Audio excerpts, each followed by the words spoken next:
हरे कृष्णा, जय जय श्री राधे। प्यारे मित्रों, स्वागत है आप सभी का आपके प्यारे यूट्यूब चैनल श्री राधे पर। तो फ्रेंड्स, कैसे हैं आप सब? आई होप आप सब बहुत अच्छे और स्वस्थ होंगे। तो फ्रेंड्स, आप सामने तुलसी महारानी जी, शालिग्राम जी, राधा रानी, नन्हे पार्थ और काका माधव को देख रहे हैं। देखकर नमस्कार कीजिए। आज सारे बच्चे देखिए कितने सुंदर लग रहे हैं और आप सभी को दीपावली की बहुत बहुत सारी शुभकामनाएं। तो आज फ्रेंड्स हम पढ़ने जा रहे हैं। हमने पूजा आचमन कर लिया तुलसी महारानी जी का। तो अब हम पढ़ने जा रहे हैं कार्तिक स्नान का 16वां अध्याय। बोलो श्री विष्णु भगवान की जय, लक्ष्मी मैया की जय, राधा रानी की जय, तुलसी मैया की जय, शालिग्राम जी महाराज की जय, राधा रानी की जय। नारद जी कहते हैं कि अब मैं दीपदान तथा भगवान के मंदिर में मार्जन झाड़ू का वही महत्व कहता हूँ जो ब्रह्मा जी ने बताया था। पहले चंद्रवंश में जयध्वज नाम का एक प्रभु भक्त राजा था। राजा स्वयं मंदिर में जाकर मार्जन करता, दीप जलाता था। एक समय वितिहोत्र नाम वाला राजपुरोहित स्वयं राजा को यह काम करते हुए देखकर विस्मय से पूछने लगा कि हे राजन, भगवान को प्रसन्न करने के और भी अनेक भक्ति के कार्य, परंतु आपकी श्रद्धा मंदिर में मार्जन तथा दीप जलाने में इतनी अधिक क्यों है? कृपा करके इसका कारण कहिए। तब राजा हाथ जोड़कर बड़े नम्र भाव से कहने लगा कि महाराज, इस संबंध में मेरे पूर्व जन्म का एक अत्यंत विस्मयकारी इतिहास है जो भगवत कृपा से मुझे इस जन्म में भी स्मरण है। सतयुग में स्वरोचिष मुनि के अंतर में वेद तथा वेदांगों का जानने वाला एक ब्राह्मण था जो महान विद्वान होते हुए भी खोटे कर्म करता था। इन खोटे कर्मों के कारण उसके सभी बंधु बांधनों ने उसका परित्याग कर दिया था। एक दिन वह भूख और प्यास से अति दुखी हो घूमता फिरता नर्मदा नदी के तट पर जा पहुंचा और वहीं पर उसने अपने प्राण त्याग दिए। उसकी स्त्री भी व्यभिचारिणी थी, अतः उसके बंधुओं ने उसे भी घर से निकाल दिया। उसके गर्भ से दंडकेतु नाम वाला महापापी मैं उत्पन्न हुआ, परंतु स्त्री तथा पैसे के अभाव में मैंने गो, पशु तथा अनेक मनुष्यों की हत्याएं की। एक रात्रि को किसी दूसरे की स्त्री से भोग करने की इच्छा से एक सूने मंदिर में सो गया। वहां जाकर कपड़े से स्थान साफ किया, फिर दीप जलाया। इतने में उस शून्य मंदिर में दीपक जलाता हुआ देखकर गांव के रक्षक वहां आ गए। उन्होंने मुझे चोर अथवा डाकू समझकर लाठियों से मार डाला। देह से प्राण निकलते ही भगवान के दूत वहां आ गए। उन्होंने मुझको सुंदर विमान में बिठाकर बैकुंठ को ले गए।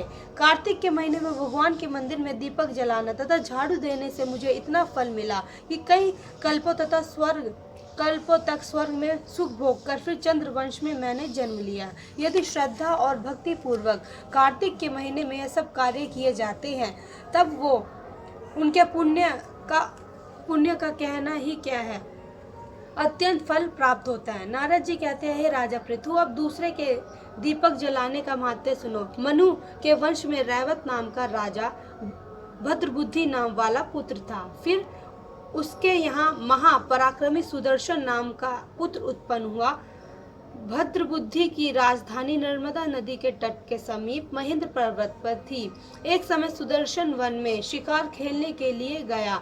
अपने साथियों के साथ घूमते फिरते समय उसने नदी के उस पार एक सुंदर कन्या को देखा।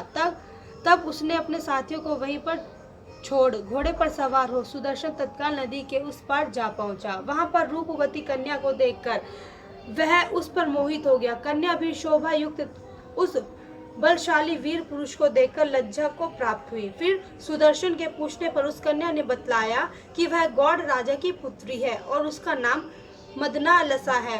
अपनी सखियों के साथ क्रीड़ा करने के लिए यहाँ पर आई है। तत्पश्चात उन दोनों ने गंधर्व रीति से वहां पर ही अपना विवाह कर लिया और कुछ समय तक नर्मदा नदी के तट पर विहार करके पुनः अपने घर पर आकर आनंद पूर्वक रहने लगे। कुछ समय बाद राजा भद्रबुद्धि अपने कुछ सुदर्शन को कार्य सौंपकर वन में चला गया। तत्पश्चात सुदर्शन बड़ी राजनीति से राजकाज चलाने लगा। रानी मदनालसा सदा अपने पति को विष्णु भगवान की पूजा का उपदेश करती रहती थी। इस प्रकार दोनों ही भगवान के बड़े भक्त थे। उन्होंने भगवान का स्वर्ण मंदिर बनवाया। दोनों ही उसमें भगवान का पूजन दीपदान किया करते थे। एक समय रानी मंदिर में दीपक जला रही थी कि उसी समय राजा ने उसको बुलाया, परंतु दीपक जलाकर आने में रानी को कुछ देरी हो गई। तब सुदर्शन ने क्रोधावेश में आकर रानी से कहा कि तुम तो कहा करती थी कि पति ही स्त्री का देवता है, फिर इस दीपदान में इतनी देर लगाकर तुमने मेरा अनादर क्यों किया? यदि देर से आने का कोई गुप्त कारण है तो बताओ। सती साध्वी मदनालसा बड़े मीठे वचनों से बोली कि महाराज, मैं दीपदान का महत्व आपसे कहती हूँ।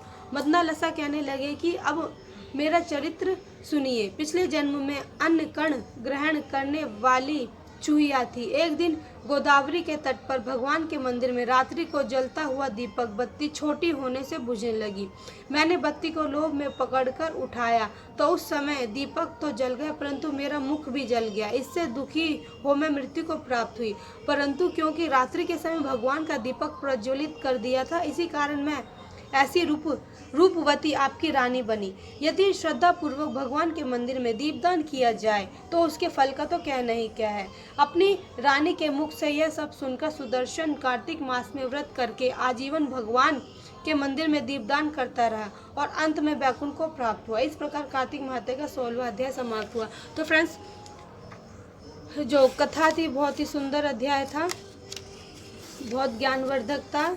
भगवान की आप पूजा आचमन करते हैं और अगर पूरी श्रद्धा और भक्ति से करते हैं तो उसके कहने ही क्या है। ठीक है, और देखिए फ्रेंड्स, अब हमने कथा का जो है श्रवण कर लिया है। अब हम तुलसी महारानी जी का जो है परिक्रमा करेंगे, उसके बाद सूर्य चंद्र को अर्घ्य देंगे। तो चलिए फ्रेंड्स, अगर आपको वीडियो पसंद आई हो तो वीडियो को लाइक कमेंट शेयर ज़रूर करना, चैनल को सब्सक्राइब करना, फ्रेंड्स एंड फैमिली में शेयर करना। तो चलिए फ्रेंड्स, मिलते हैं नेक्स्ट वीडियो में। तब तक के लिए हरे कृष्णा, जय जय श्री राधे।